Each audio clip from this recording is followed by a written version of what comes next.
Good morning.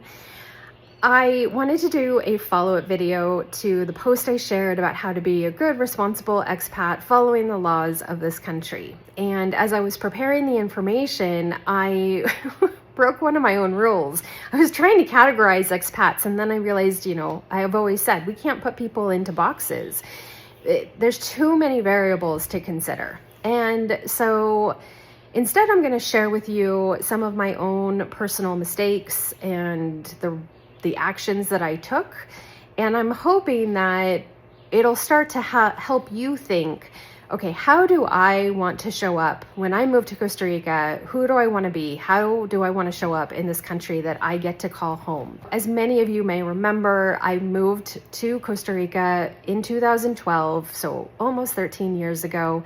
And I moved to Tamarindo. And one of the reasons that I left Tamarindo was because I saw the gentrification happening. And I didn't want to be a part of that.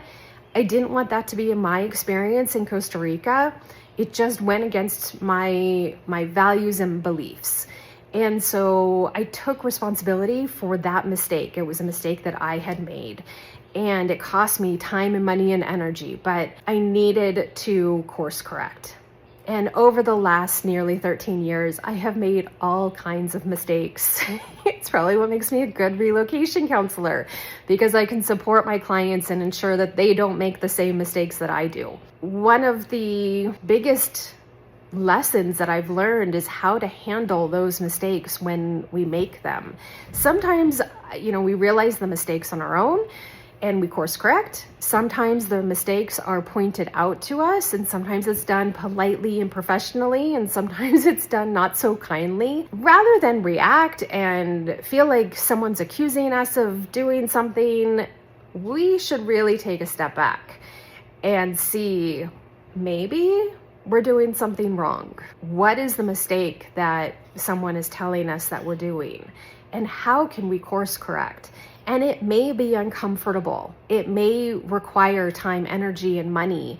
It may mean that you have to shift the way that you do things so that you follow the laws of this country that we get to call home. But that is being a mature, responsible adult living in someone else's country. And don't we want to be good expats? Don't we want to be good representatives of the expat or immigrant or foreigner community? I hope so. And that's who I would love to work with. If you need support, please reach out.